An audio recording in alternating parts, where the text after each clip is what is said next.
Selamat petang, salam sejahtera. Pembangkang derhaka kepada Agong, tak beri laluan Perdana Menteri ucap tahniah dan ikrar taat setia. Rupa-rupanya ini yang berlaku terhadap pembangkang dan terhadap Anwar Ibrahim semasa persidangan petang tadi. Nampaknya pembangkang ini tak henti-henti nak melakukan perkara yang populer. Mereka suka buat yang populer supaya para penyokong, para pengikut mereka melihat seakan-akan itu tindakan yang betul.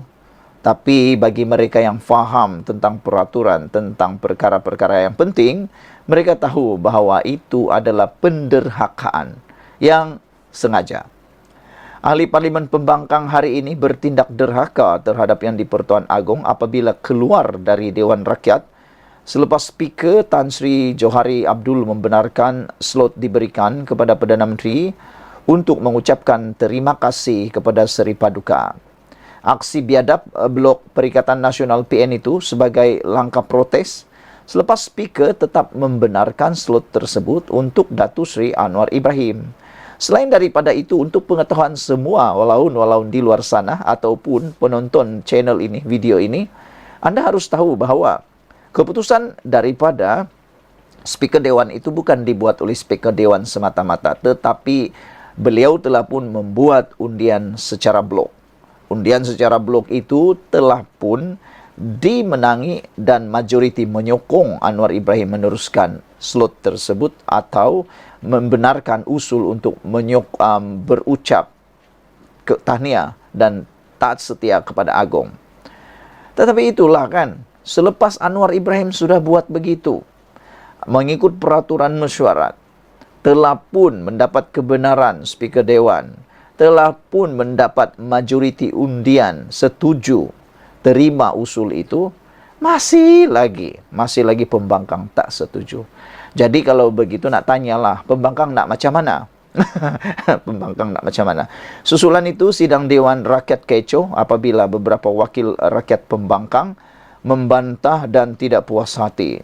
Mereka menganggap slot itu sebagai sesuatu yang luar biasa, memandangkan ia tiada dalam aturan mesyuarat. Ketua Pembangkang Datuk Seri Hamzah Zainuddin bangkit membantah sewaktu Anwar memberikan ucapan. Dalih ahli Parlimen Larut itu, slot tersebut sepatutnya dilakukan lebih awal pada permulaan persidangan Dewan Rakyat pagi tadi. Namun demikian, Anwar Ibrahim telah pun menyatakan mengapa beliau tidak dapat hadir pagi tadi. Beliau perlu menyambut lawatan rasmi Perdana Menteri Kemboja. Jadi, Anwar Ibrahim perlu mengutamakan yang terdahulu. Berucap dia sudah dapat kebenaran. Bukan tak penting, itu sangat penting berucap di Parlimen. Tetapi, untuk menghormati Perdana Menteri Kemboja, Anwar Ibrahim melakukannya. Anwar Ibrahim buat satu perkara, dua perkara dalam satu kali. Jadi dia dapat berjumpa Perdana Menteri Kemboja, dapat juga berucap di Parlimen selepas dapat kebenaran dan undian majoriti. Bukan macam orang lain, kan? Hadir ke Parlimen pun banyak kali tak hadir. Tapi yang itu tak pula dikecam hebat. Sementara itu pengerusi CPN Tan Sri Muhyiddin Yassin memaklumkan ia satu kejadian luar biasa kerana mereka tidak dimaklumkan mengenai slot diberikan kepada Anwar sementara perbahasan Tita Seri Paduka Baginda sedang berjalan. Bahkan Muhyiddin yang juga ahli Parlimen Pagoh dalam sidang media menganggap slot itu sebagai kezaliman majoriti. Macam-macam lah mereka nih. Hanya kerana mereka mempunyai majoriti, mereka melakukan apa yang mereka mahu tanpa mengikut prosedur yang telah ditetapkan sejak sekian lama katanya. Lagi. Sekian dulu untuk kali ini. Jangan lupa tinggalkan komen anda, tekan butang subscribe. Kita jumpa lagi. Bye-bye. Salam sejahtera. Heboh di media sosial hari ini. Tindakan beberapa ahli parlimen yang keluar dewan. Ini adalah tindakan ahli parlimen pembangkang. Anda nak tahu kenapa mereka keluar dewan? Itu kerana mereka membangkang, memprotes terhadap Perdana Menteri Anwar Ibrahim yang menyampaikan ucapan tahniah kepada Sultan Ibrahim Sultan Iskandar sebagai Yang di-Pertuan Agong ke-17 di sebelah petang. Walau di luar sana ramai pula yang menyokong tindakan keluar dewan itu, tapi tak tahu pula kenapa, mereka tak tahu pun kenapa Anwar Ibrahim berucap sebelah petang. Anwar Ibrahim berucap sebelah petang kerana ada lawatan rasmi daripada Perdana Menteri Myanmar. Dia kena jumpa sebelah pagi. Lawatan rasmi itu wajib dihadiri kerana nanti kalau ada pelaburan daripada Myanmar, kita yang rugi kalau tak dapat jumpa kan. Itu pertama. Yang kedua, walau lupa kemarin Haji Hadi pun tak hadir Dewan Rakyat. Kita tahulah dia tak sehat. Tapi itu tak dikecam pula oleh Walaun. Anwar Ibrahim yang datang petang kerana ada urusan pagi. Anwar Ibrahim telah nyatakan sehingga 1.45 petang dia terpaksa berjumpa dengan Perdana Menteri Myanmar. Tapi dalam masa 15 minit, 1.45, Anwar telah bergegas ke Parlimen untuk menghadiri sidang Parlimen. Walaupun dalam keadaan sibuk, dia tetap menghadiri sidang Parlimen untuk berucap tahniah kepada yang di Pertuan Agong sekarang dan juga yang di Pertuan Agong sebelumnya. Kerana telah pun menamatkan tanggungjawab sebagai Agong dengan jayanya. Tapi yang itu pun, bayangkanlah pembangkang kita ni, kadang-kadang kita pun bingung jugalah dengan tindakan mereka ini. Adakah ini adalah satu teladan yang baik daripada pihak pembangkang? Sikit-sikit protes lari, sikit-sikit protes lari, sikit-sikit protes lari, sikit-sikit protes tiada di dalam dewan. Macam mana nak berbahas? Macam mana nak keluarkan masalah rakyat? Anda yang ada di sana, di luar sana, yang menyokong pembangkang itu, fikir-fikirkanlah macam mana masalah Anda di kawasan Anda boleh dibawa oleh ahli parlimen Anda kalau mereka ni suka keluar dewan. Lain lagi lah yang kes yang sangat kerap tak hadir ke dewan. Hanya 33 kali hadir daripada 103. Itu kalau di sekolah sudah boleh digantung sekolah. Saudara-saudara sekalian, sebelum itu Ketua Pembangkang Hamzah Zainuddin telah pun bangkit dari kerusinya untuk membantah masa ucapan Anwar yang menurutnya sepatutnya dilakukan lebih awal pada permulaan persidangan Dewan Rakyat pagi tadi. Tapi itulah, Anwar Ibrahim dah nyatakan dia berjumpa dengan Perdana Menteri Myanmar. Dia ambil kesempatan untuk berucap pada sebelah petang dan telah diluluskan mengikut peraturan mesyuarat dan telah diluluskan oleh Speaker Dewan.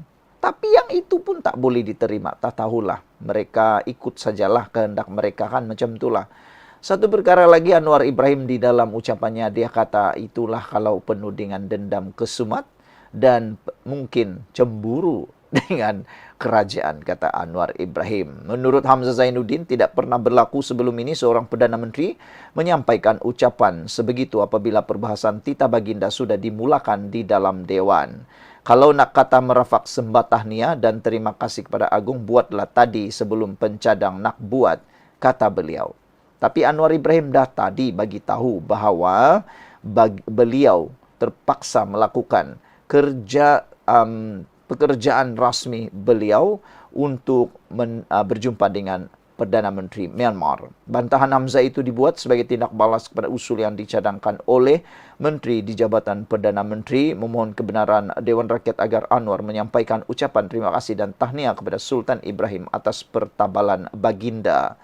Cadangan itu segera disambut dengan bantahan pembangkang sebelum Speaker Dewan Rakyat menggesa undian blok yang menyaksikan majoriti ahli Dewan Rakyat menyokong cadangan membenarkan usul menteri itu. Yang ini kena tahu, kalau sudah usul diterima, apa lagi yang mau dibuat oleh pembangkang? Inilah mereka ni tak belajar tentang keputusan majoriti. Mereka mau juga keputusan mereka dilihat. Anwar memberitahu Parlimen bahawa dia tidak dapat menyampaikan ucapan sebelah pagi kerana dia mengadakan pertemuan dengan Perdana Menteri Kemboja. Oh, bukan Myanmar, Kamboja. Dia berjumpa dengan pertemuan dengan Perdana Menteri Kemboja, Hun Manet, yang sedang dalam lautan rasmi ke Malaysia. Jadi kalau Anwar tak jumpa, nak hantar siapa? Lagi tidak afdal kan kalau Perdana Menteri dari Kamboja datang melawat Malaysia, tiba-tiba hantar pula orang lain. Itu memang tidak bijak sama sekali. Itu perlu diingat. Kebijaksanaan itu penting. Anwar menyatakan bantahan kerasnya terhadap ahli parlimen pembangkang yang bertindak keluar ketika kerajaan merakamkan penghargaan kepada Agong. Anwar turut membidas cadangan Hamzah supaya dia menyampaikan ucapan pada akhir sesi perbahasan. Anwar kata, sepatutnya saya datang pagi tadi. Kita ada kunjungan rasmi daripada Perdana Menteri Kamboja, Hun Manet. Sebab tu saya mohon kebenaran speaker untuk bentang pukul 2.30 petang. Kalau kita nak terima kasih pada mantan Agong di akhir sidang, tak munasabah, kata Anwar Ibrahim. Pembangkang tunjuk sikap tak sopan dan tak hormati institusi Agong, kata Anwar lagi. Satu komen daripada netizen berkait dengan isu ini oleh Cari Makan, dia kata denda mereka yang keluar membantah. Saudara-saudara sekalian, apabila perbuatan keluar-keluar dewan seperti ini sering berlaku, ia membuatkan kita semua terfikir, layakkah ahli parlimen ni jadi ahli parlimen? Ya, layaklah kan, itu sebab diorang menang. Sebab mereka ni telah dipilih oleh pengundi-pengundi. Saudara-saudara sekalian, sebagai mengakhiri ulasan kita tentang tindakan keluar dewan oleh ahli pembangkang ini, kita harap semua penyokong pembangkang, sekurang-kurangnya Anda mengetahui sebelum Anda kecam Anwar Ibrahim, Anda ketahui dululah kenapa Anwar Ibrahim berucap pada 2.30 petang tadi. Beliau bukan tidak hadir kerana malas, beliau bukan hadir kerana banyak ada pekerjaan yang lain, bukan secara rasmi. Anwar Ibrahim terpaksa membuat ucapan pada 2.30 petang kerana terpaksa berjumpa dengan kunjungan rasmi Perdana Menteri Kamboja. Yang kedua, Anwar Ibrahim telah mendapat kebenaran untuk membuat ucapan itu melalui undian blok. Majoriti menyokong Anwar Ibrahim menyampaikan ucapan. Jadi kalau dah menang majoriti, kenapa lagi ada yang tak setuju? Anda pilih, Anda tanyalah, jawablah sendiri. Kita jumpa lagi. Bye-bye. Salam sejahtera. Ini komen daripada Taqiyuddin Hasan, PAS, berkaitan dengan titah Ketua Duli Yang Maha Mulia yang di-Pertuan Agong. Agong bertitah, Baginda mengatakan bahawa tunggu PRU jika nak tukar kerajaan. Ini pula kata PAS. PAS beranggapan itu pandangan tuanku. Kadang-kadang kita bingung jugalah kan. Sultan yang di-Pertuan Agong itu mewakili payung kepada negara. Payung yang memayungi rakyat. Baginda bebas politik. Baginda tidak mewakili mana-mana parti politik, mana-mana blok kerajaan atau pembangkang. Yang tahunya, Baginda mewakili suara rakyat. Apa yang Baginda suarakan, itulah kehendak rakyat yang sepenuhnya. Tapi ada juga yang kata begini, Taqiyuddin kata itu pandangan tuanku. Makna kata mereka masih mempunyai hati untuk cuba menidakkan pendapat tuanku itu. Ada andaian bahawa mungkinkah pembangkang sudah punya rancangan untuk mau jatuhkan kerajaan ini sebelum PRU. Apabila mereka kata itu pandangan tuanku, apabila tuanku kata tunggu PRU jika nak tukar kerajaan, dan PAS pula kata itu pandangan tuanku, makanya kita dah mula faham PAS tidak akan berhenti. PAS dan pembangkang Perikatan Nasional tidak akan berhenti menyerang Anwar Ibrahim, tidak akan berhenti untuk mahu menukar kerajaan ini di tengah-tengah jalan. Tak tahulah, saya sampai ke waktu ini, saya masih berfikir, apa yang mendorong sangat pembangkang Perikatan Nasional ini nak sangat menjatuhkan Anwar Ibrahim di tengah jalan. Kalaulah mereka punya alasan itu supaya dapat membaiki ekonomi negara, perpaduan negara, dapat menambah baik perpaduan negara, dapat menambah baik ekonomi negara, cuba kamu semua yang menyokong mereka tu pikir balik. Coba Anda semua yang setuju dengan apa yang dikatakan oleh Taqiyuddin ini fikir balik. Betulkah Perikatan Nasional mampu menyebabkan ekonomi Malaysia ini tiba-tiba jadi baik? Betulkah Perikatan Nasional ni, pembangkang ni, tiba-tiba boleh naikkan balik nilai mata wang? Betulkah dengan pembangkang ini, perpaduan Malaysia akan lebih baik? Anda jawablah, ketuk kepala sendiri, jawab sendirilah. Tepuk dada, tanya selera. Karena kita dah tes pun. Selama beberapa bulan Perikatan Nasional menjadi kerajaan dulu, ramai yang angkat bendera putih. Waktu itu ramai angkat bendera putih. Sekarang belum pernah lagi kita nampak, dan kita berdoalah tidak akan ada yang angkat bendera putih seperti sewaktu kerajaan pimpinan Perikatan Nasional. Tapi itu yang mereka canang-canangkan. Mereka kata mereka yang terbaik. Mereka kata mereka mungkin boleh dapat memperbaiki. Tapi bila tanya boleh dapat baiki macam mana? Tak tahulah. Kita pun tak tahu sangatlah macam mana cara mereka nak baiki. Tapi kalau betullah mereka ni boleh membaiki kerajaan, membaiki ekonomi perpaduan dan juga membaiki nilai mata wang sekarang, bagus jugalah mereka cadangkan cara itu. Jangan tunggu mereka jadi kerajaan baru cadangkan. Cadangkanlah sekarang, kan? Cadangkanlah sekarang. Dan soalan kita sebelum lagi kita berpisah, agak-agak nanti kan, kalaulah mereka berjaya tumbangkan Anwar Ibrahim, siapa Perdana Menteri yang layak? Samsuri? Mungkin juga bolehlah kan, itu daripada PAS. Bagaimana dengan Bersatu? Maukah mereka PAS menjadi Perdana Menteri? Kalau Muhyiddin, mungkinkah Muhyiddin boleh memimpin negara ini membaiki nilai mata wang perpaduan? Kalau Taqiyuddin, Hamzah Zainuddin, Azmin Ali mungkin pilihan Anda.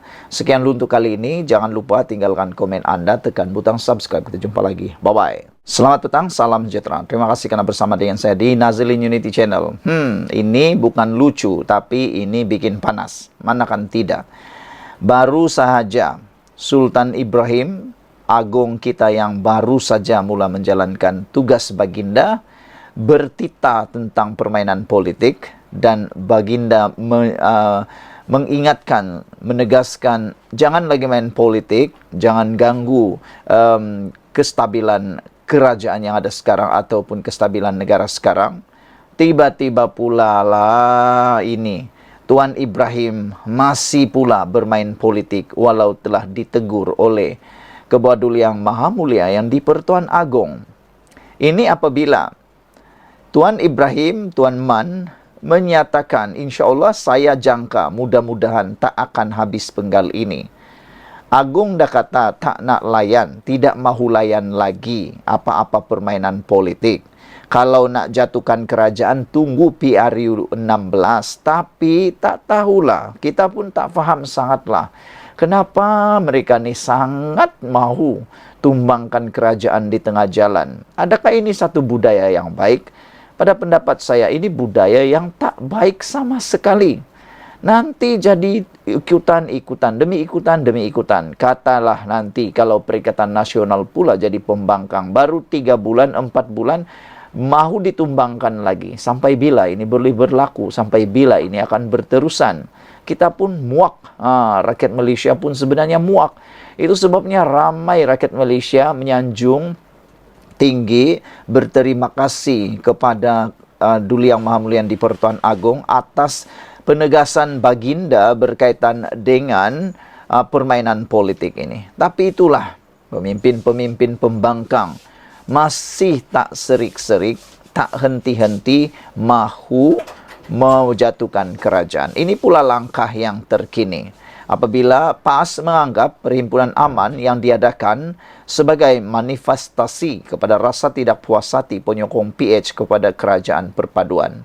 Mereka memanipulasikan perhimpunan aman bersih itu. Sebenarnya perhimpunan aman bersih itu bukan untuk pembangkang. Ulang sekali lagi, bukan untuk pembangkang. Tapi mereka menuntut reformasi sepenuhnya. Agak-agaklah, kalau Anwar lakukan reformasi sepenuhnya, siapa orang pertama yang akan marah? Siapa orang pertama yang akan kepanasan macam cacing kena matahari? Pasti pembangkang. Nanti kalau Anwar Ibrahim buat reformasi sepenuhnya seperti yang dituntut oleh Bersih ini, reformasi 100%, agak-agak kita lah kan. Pasti akan ada yang moroyan, yang akan berteriak sini sana kata negara ini dah liberal, dah sekuler lah, liberal lah dan semacamnya. Itu sebabnya Anwar Ibrahim masih lagi berkira-kira 100%, tapi ini pun digunapakai oleh PAS, digunapakai oleh Bersatu, digunapakai oleh parti pembangkang. Seakan-akan perjuangan bersih itu mereka punya. Tapi sebenarnya bagi yang mau faham, pergerakan bersih itu bukan untuk membantu pembangkang, tetapi untuk membantu Anwar Ibrahim. Karena reformasi itu lahir sebenarnya daripada Anwar Ibrahim. Jadi nak canang tentang reformasi, buat dulu reformasi di Perikatan Nasional, baru tuntut reformasi Anwar Ibrahim. Nanti takut-takut nanti kalau Anwar lancar reformasi 100%, nah ramailah pula yang nanti moroyan di sana sini, marah di sana sini, kata Anwar Ibrahim pula kejam, Anwar Ibrahim pula tidak dengar suara rakyat, liberal dan macam-macam lah yang dicop kepada Anwar Ibrahim. Dan yang kita nak bagi juga tahu kepada pembangkang, kerajaan maupun siapapun, mereka harus ingat bahawa Ketua Duli Yang Maha Mulia di Pertuan Agong telah memberikan peringatan. Cukuplah berpolitik. Tunggu PRU 16 baru buat politik, baru berpolitik, baru berkempen. Dan Baginda juga telah mengingatkan Baginda tidak akan melayan karena politik lagi. Tapi mungkinkah ini menyebabkan mereka lagi terlompat-lompat nak pula menuntut di sana sini. Tuan Ibrahim kata ini boleh berlaku jika hak rakyat bebas bersuara disekat pada masa sama orang ramai terus menanggung beban kenaikan kos sara hidup. Tak tahulah saya, nanti kalau PAS, nanti kalau Bersatu, nanti kalau Perikatan Nasional jadi kerajaan, adakah hak rakyat bersuara bebas, lagi bebas, atau adakah kos sara hidup akan dapat ditangani dalam sekelip mata? Nah, Anda jawablah sendiri. Share video ini, kita jumpa lagi. Bye-bye. Selamat petang, salam sejahtera. Ini perkembangan terkini tentang ringgit Malaysia yang menjadi perdebatan oleh media sosial. Hari ini Anwar Ibrahim memberikan pernyataan yang amat ditunggu-tunggu. Ringgit jatuh, inflasi turun, tapi pelaburan meningkat. Satu pencapaian luar biasa, kata Anwar Ibrahim. Inilah yang mungkin tidak difahami oleh orang yang sibuk nak kecam Perdana Menteri Anwar Ibrahim. Mereka lupa bahawa walaupun ringgit jatuh, tetapi prestasi inflasi kita telah pun menurun ataupun inflasi telah pun bertambah baik. Di samping itu pelaburan turut meningkat sehingga itu jadi satu pencapaian yang luar biasa yang saya fikir mungkin dicemburui oleh ramai orang. Dan dalam Dewan Rakyat sebentar tadi mereka sibuk bercakap tentang kejatuhan nilai mata wang.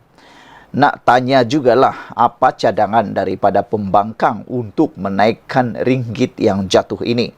Kalau sibuk nak kecam saja, itu kan tak adil. Yang adil ialah kecam tapi berikan cadangan. Namun demikian Anwar Ibrahim telah pun memberikan satu prestasi, satu pencapaian yang luar biasa. Meskipun ringgit jatuh, inflasi tetap turun dan pelaburan meningkat.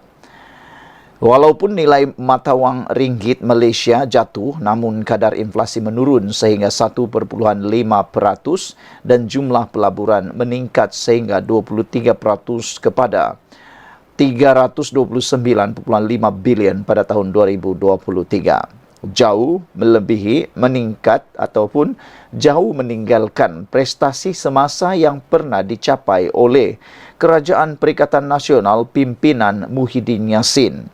Semasa Muhyiddin Yassin menjadi Perdana Menteri, inflasi tinggi, pelaburan tidak dapat menandingi Anwar Ibrahim dan juga berlaku perkara-perkara ekonomi yang mereka sendiri tak mahu ulas.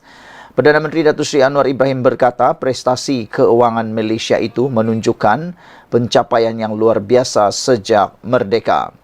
Malaysia di ASEAN mencatat di antara kadar inflasi paling rendah, yaitu 1,5%, dan kadar pengangguran yang menurun kepada 35%.